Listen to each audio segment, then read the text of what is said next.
90 రోజుల కోర్సు పూర్తి చేస్తే చాలు 100% ప్లేస్మెంట్ సపోర్ట్ తో సాఫ్ట్వేర్ జాబ్ మీ సొంతం. వెంటనే కోడ్ జ్ఞాన్ డెస్టినేషన్ ని సంప్రదించండి.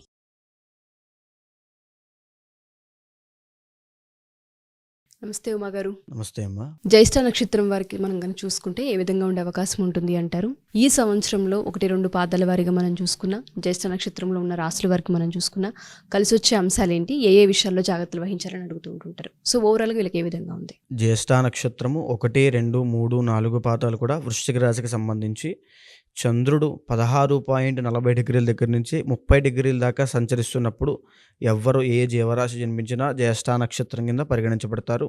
అయితే ఒకవేళ మాకు జన్మ నక్షత్రం జ్యేష్ఠ కాదని తెలుసుకోవాలి అనుకుంటే మీకు డేట్ ఆఫ్ బర్త్ లేకపోతే కనుక పేరు బలం బట్టి నో, యా, ఈ, యు అనేటువంటి అక్షరాల మీద కనుక పేరు ప్రారంభం అయితే మీరు జ్యేష్ఠ నక్షత్రము వృశ్చిక రాశి తప్పకుండా. అయితే ఈ యొక్క జ్యేష్ఠ నక్షత్రం వాళ్ళు బుధుడి యొక్క నక్షత్రం అండి. చాలా క్యాలిక్యులేటివ్ పర్సన్స్ ఉంటారు. అంటే మంచి అకౌంటెంట్స్ని మనం దీంట్లో వీళ్ళల్లో చూడొచ్చు, మ్యాథమెటిషియన్స్ని వీళ్ళలో చూడొచ్చు. తర్వాత కాకపోతే జ్యేష్ఠ నక్షత్రాలు సర్వదోష నక్షత్రము అంటారండి. అంటే 4 పాదాలకి దోషం ఉంటుంది. 1, 2, 3, 4 పాదాలకి దోషం ఉంటుంది. ఖచ్చితంగా జ్యేష్ఠ నక్షత్రం వాళ్ళు జన్మించిన తర్వాత నవవిధ శాంతి అని ఉంటుంది. తైలావలోకనము, రుద్ర జపము, మృత్యుంజయ జపము, నవగ్రహ జపము ఇవన్నీ ఉంటాయి. నవవిధ శాంతి, ఆ నవవిధ శాంతి తప్పకుండా చేయించాలి జ్యేష్ఠ నక్షత్రం వాళ్ళు. లేకపోతే ఆ దోషము వెంటాడుతూ ఉంటుంది. తల్లిదండ్రులకి కూడా ఆ ఎఫెక్ట్ అనేది కనబడుతుంది. ఓకే. అయితే ఇంకా జ్యేష్ఠ నక్షత్రం ఈ యొక్క వృశ్చిక రాశికి ఇప్పుడు ప్రస్తుతము అర్ధాష్టమ శని, 4వ స్థానంలో శని ఉన్నాడు. అదేవిధంగా 7వ స్థానంలో గురుడు ఉన్నాడు. సో 7వ స్థానంలో గురుడు, 4వ స్థానంలో శని అంటే పనుల విషయంలో ఆటంకాలు ఏదో ఒకటి అనుకుంటారు. ఇప్పుడు ప్రస్తుతం ఉన్నటువంటి మార్చి 30 దాకా 2025లో మార్చి 30 దాకా ఉండేటువంటి పరిస్థితులు ఒక పని అనుకుంటారు. అది ఈవేళ అవ్వాల్సినటువంటి పని 4 రోజుల తర్వాత అవుతుంది. ఈరోజు రావాల్సిన డబ్బులు 4 రోజుల తర్వాత వస్తాయి. లేకపోతే ఈరోజు చేయాలనుకున్న పని సాయంత్రం కల్లా మారిపోతుంది. కుటుంబ సభ్యులతో తగాదాలు అవుతూ ఉంటాయి.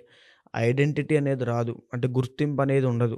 ఇప్పుడు ప్రజెంట్ అండి మార్చి 30వ తారీఖు తర్వాత శని మారుతున్నాడు అందరికీ కూడా. అప్పుడు ఈ యొక్క అర్ధాష్టమ శని దోషం పోబోతోంది. శని కుంభంలోంచి మీనంకి వెళ్ళిన తర్వాత పంచమ స్థానంలోకి వెళ్తాడు.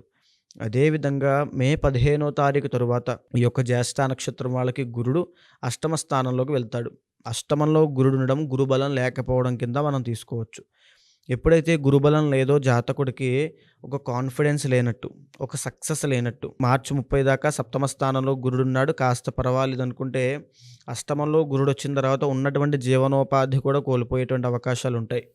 కాబట్టి ఇండివిజువల్ జాతకం చూసుకుని తప్పకుండా ఏదైతే దశాంతర్దశలు నడుస్తున్నాయో వారికి తగ్గట్టుగా గురుడికి కూడా తగిన శాంతి పరిహారములు ఆచరిస్తే వీళ్ళకి బాగుంటుంది. లేకపోతే మే 15 తర్వాత నుంచి అక్టోబర్ దాకా కొన్ని పరిస్థితులన్నీ కూడా చాలా టైట్ అయిపోతాయి, తీవ్రంగా ఉంటాయి వీళ్ళకి, జ్యేష్ఠ నక్షత్రం వాళ్ళకి. వీళ్ళ యొక్క క్యాలిక్యులేషన్స్ అవ్వచ్చు, లేకపోతే వీళ్ళు వేసుకున్న ప్రణాళికలు అవ్వచ్చు, అవన్నీ కూడా పనిచేయవు. ఆ టైం అంతా కూడా డౌన్ఫాల్, ఒక బ్యాడ్ టైం, ఒక బ్లాక్ పీరియడ్ లాగా ఉంటుంది వీళ్ళకి. సో జ్యేష్ఠ నక్షత్రం వాళ్ళు ఎవరు చూస్తున్నా సరే నేను చెప్పేది ఏంటంటే మే 15వ తారీఖున మీకు గురుడు మారుతున్నాడు కాబట్టి, అష్టమ గురుడు వెళ్తున్నాడు కాబట్టి జాగ్రత్తగా ఉండాల్సింది ఆర్థిక విషయాల్లో జాగ్రత్తగా ఉండండి. డబ్బులు అప్పటికి మీ దగ్గర పెట్టుకోవడం చాలా ఉత్తమము. సేవింగ్స్ అనేవి మీ దగ్గర ఉండాలి, లేకపోతే అప్పులు చేయాల్సిన పరిస్థితి వస్తుంది. తద్వారా అవమానపడతారు.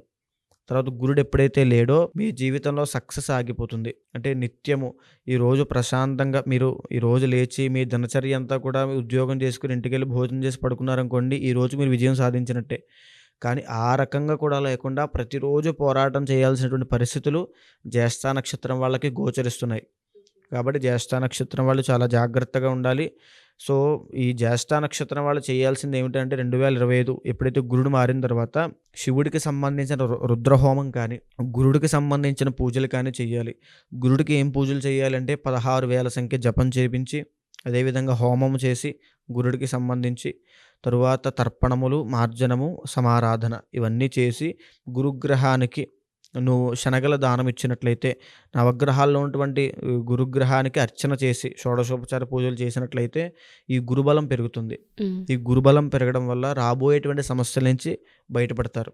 ఇండివిజువల్ జాతకంలో కనుక వీళ్ళకి గురుడు చాలా బాగున్నాడు అనుకోండి, చంద్రుడు చాలా బాగున్నాడు అనుకోండి, 80% ఆఫ్ ది పీపుల్ సర్వైవ్ అయిపోతారు, అంటే వాళ్ళకి ఓవర్కమ్ అయిపోతారు. ఉమ్, ఒకవేళ ఇండివిజువల్ జాతకంలో కూడా కాస్త దోషాలు ఉండే ఏమైనా ఇబ్బందులు ఉంటే కనుక 2025లో మే 15 తర్వాత అక్టోబర్ దాకా కంప్లీట్గా ఒక గుర్తుండిపోయే బ్యాడ్ పీరియడ్ అయిపోతుంది. వీళ్ళ చుట్టూ ఏమి ఉండదు, పని ఉండదు, చేయడానికి డబ్బులు ఉండవు. సో సక్సెస్ రాదు, అందరూ అవమానించడం, చాలా ఇబ్బందులు పడతారు వీళ్ళు అష్టమ గురుడు అంటే. సో వీళ్ళ మీద వీళ్ళకే విరక్తి వచ్చేటువంటి స్థాయికి రాబోతున్నారు. సో ఈ జ్యేష్ఠ నక్షత్రం వాళ్ళకి ఉన్నటువంటిది నక్షత్ర రీత్యా ఏమిటంటే, ఎవరైనా సరే వ్యసనములు, దుస్సాంగత్యము, చెడు సహవాస దోషము ఇలాంటివి కనుక ఇండివిజువల్ జాతకంలో ఉంటే కంప్లీట్గా పతనం అయిపోతారు. ఓకే. సో ఈ జ్యేష్ఠ నక్షత్రం వాళ్ళు చాలా జాగ్రత్తగా ఉండాలి. 2025లో ఇంకా జాగ్రత్తగా ఉండాలి. సో మీరు శివారాధన, అదేవిధంగా గురుగ్రహానికి పూజలు చేయండి. శని దోషం వెళ్ళిపోబోతోంది, మార్చి 30 తర్వాత వెళ్ళిపోబోతోందండి. సో వెళ్ళిపోయిన తర్వాత కాస్త పనులు అయ్యేటువంటి అవకాశాలు ఉంటాయి, కానీ గురుడు బాగాలేదు కాబట్టి సక్సెస్ రాదు. అంటే వెంటనే రిజల్ట్ ఏదైనా చేస్తే రిజల్ట్ వచ్చేటువంటి ఉంటుంది, కానీ ఇది సక్సెస్ రాదు. సంథింగ్ ఒక ఇబ్బంది అనేది కనబడుతూనే ఉంటుంది, ప్రతి నిత్యము కనబడుతుంది. కాబట్టి శివారాధన చేయండి, గురుగ్రహానికి పూజలు చేయండి. చేయడం వల్ల రుద్రహోమం చేయించండి, లేకపోతే మహాలక్ష్మి హోమం చేయించండి. ప్రతి గురువారము ఉపవాసం ఉండండి. ఉపవాసం ఉండి శనగలు తినకుండా ఆ రోజున గురుగ్రహానికి సంబంధించి కనకపుష్యరాగం లాంటిది ధరించిన తర్వాత గురుగ్రహానికి సంబంధించిన స్తోత్రాలు పారాయణ చేయండి. ఎందుకంటే వీళ్ళకి 2025 విశ్వావసునామ సంవత్సరంలో ఆదాయం 2, వ్యయం 14 అండి. అంటే ₹2 వస్తే ₹14 ఖర్చు అవుతాయి. అంటే ఎంత అప్పుల్లోకి వెళ్ళిపోతారో ఆలోచించండి. అది గురుబలం లేకపోవడం వల్ల, అష్టమ గురుడు ఉండడం వల్ల. సో గురుగ్రహాన్ని ఎక్కువగా అనుగ్రహం సంపాదించుకునే ప్రయత్నం చేయాలి. శివారాధన తప్పకుండా చేయండి. జ్యేష్ఠ నక్షత్రం వాళ్ళు మీరు ఏదైతే ఇండివిజువల్ జాతకంలో మీ యోగాలు బాగున్నాయో దానికి తగినట్టుగా శివారాధన కనుక మీకు ఆ పరిహారం చేసుకునేలా చేసుకుంటే తప్పకుండా గురుబలం పెరుగుతుంది, దానివల్ల సర్వైవ్ అవుతారు. సో మీరు అన్నట్టుగానే ప్రతి నక్షత్రం వారికి కూడా గురుస్థానం అనేది బాగున్నప్పుడు మాత్రమే ఆర్థిక విషయాల్లో ఎస్పెషల్లీ కలిసి వచ్చే అంశాలు చాలా ఎక్కువగా ఉన్నాయని చెప్తూ ఉన్నారు. అర్ధాష్టమ శని ఉన్నప్పటికీ కూడా గురుబలం ఉండాలి అని చెప్తూ ఉన్నారు. ఎవరికైతే శని ప్రభావం ఉన్నా, అర్ధాష్టమ శని ఉన్నా, లేదంటే గురు ప్రభావం మాకు లేదు, ఫినాన్షియల్స్లో చాలా ఇబ్బందులు పడుతూ ఉన్నాం అనుకునే వాళ్ళందరూ కూడా పర్సనల్గా అపాయింట్మెంట్ కావాలి అనుకున్నా, లేదా పూజలు చేయించుకోవాలనుకున్నా ఏ విధంగా మిమ్మల్ని కన్సల్ట్ అవ్వాలి అంటారు? అండ్ అంతర్గత జాతకం ఏ విధంగా చూపించుకోవాలి అంటారు? తప్పకుండా అండి. కింద మీకు స్క్రోల్ అవుతున్న నెంబర్కి ఫోన్ చేస్తే మీ date of birth, time, place of birth 3 కావాలి తప్పకుండా. ఇవన్నీ ఉంటే మీ జీవితాన్ని ఎగ్జాక్ట్గా షార్ట్గా ప్రిడిక్ట్ చేయొచ్చు. దాన్ని బట్టి మీరు ఏ నిర్ణయం తీసుకుంటే బాగుంటుంది, ఏ పరిహారం ఆచరిస్తే మీరు సక్సెస్ వస్తుంది అని చెప్పి, ఏ దేవతారాధన చేస్తే బాగుంటుందో కూడా నిర్ణయించవచ్చు. కాబట్టి తప్పకుండా కన్సల్ట్ అవ్వండి.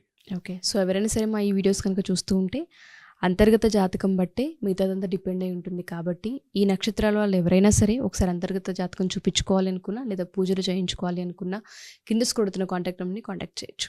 థ్యాంక్ యూ అండి. Thank you so much. నమస్తే అమ్మా.